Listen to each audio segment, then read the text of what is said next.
महाराष्ट्रीय मुली आहेत इतक्या राहतात, त्यांना अजिबात जमत नाही. त्यांनी बऱ्याच वेळा मला कमेंट केले माझ्या पर्सनल. मी तुम्हाला सोप्यात पद्धतीत दाखवते, कारण कोणालाही करताना जाऊ नये कुठलाही पदार्थ बनवताना. ते घ्या, आपली सुकट भाजून झालेली आता मी काढून घेत आहे.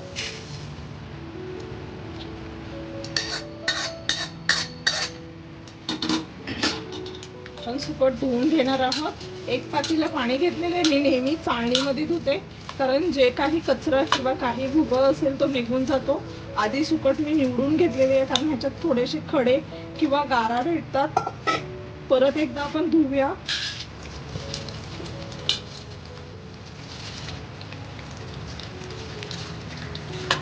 हे पहा, आपली सुकट पण धुवून झालेली आता छानपैकी. आता आपण काय नितळत ठेवूया.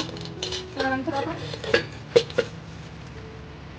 जी कढई ठेवली आहे तापायला, त्यात आपण 2 चमचे तेल घालणार आहोत. सुकटीवरती कसं एकदम कट आला पाहिजे आणि एकदम छान खातानाही अगदी चविष्ट लागली पाहिजे. 2.5 चमचे मी तेल टाकलं.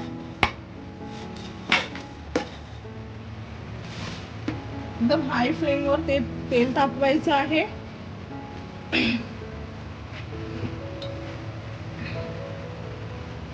आता मी कढीपत्ता टाकत आहे. बघा, कढीपत्ता छान भाजला आहे. 1 टीस्पून जिरे टाकले आहे. आता मी कांदा टाकत आहे.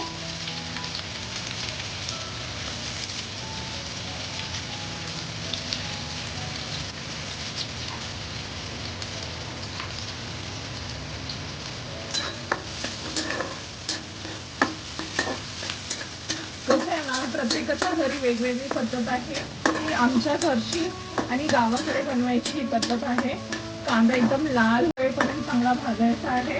कांद्याचा रंग पण बघा चेंज होतो लगेच.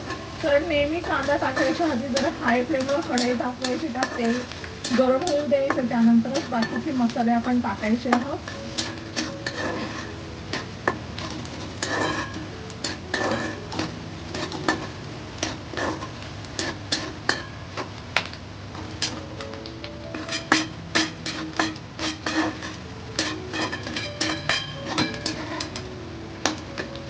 आपला कांदाही छान भाजून झालेला आहे. गुलाबी रंग आलेला आहे कांद्याला.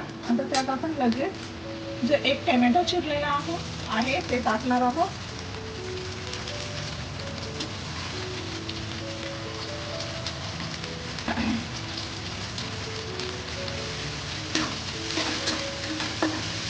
टोमॅटो ही चांगले एकदम गर होईपर्यंत फ्राय करायचं आहे कांद्यासोबत, कारण त्याचा फ्लेवर खूप छान येतो.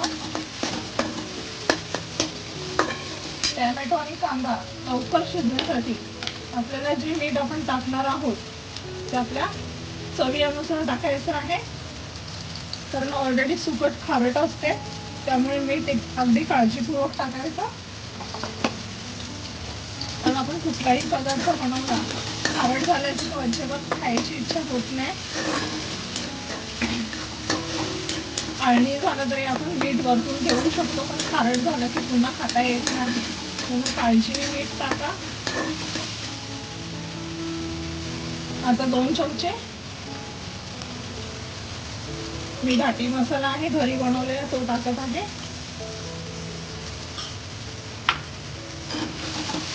कारण जास्त तिखट सर्वांना नाही जमत. माझ्या घरात पण लहान मुलं आहेत, त्यामुळे मी जास्त तिखट नाही बनवत, कारण मुलांना मग खाता येत नाही. हे बघा, आपले टोमॅटोचाही रंग मसाल्याचाही रंग एकदम छान झालेला आहे. आता त्याच्यामध्ये अगदी 1 चिमूटभर हळद टाकायची आहे.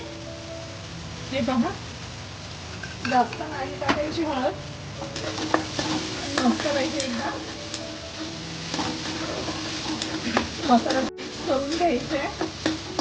त्यानंतर जी सुकट आपण धुतलेली आहे ती सुकट अगदी हाताने थोडी थोडी करून टाकायची आहे.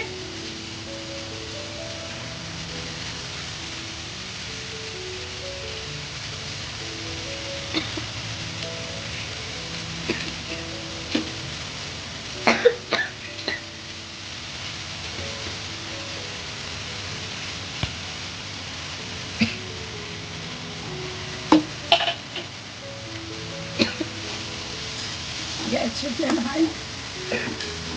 फ्लेम हाईच ठेवायची आहे, कमी नाही करायची, कारण ते एकदम तेल सुटलेलं असतं, एकदम मिक्स झालं पाहिजे छानपैकी. आता आपण बघणार आहोत त्यात पाण्याचं प्रमाण किती टाकणार आहोत.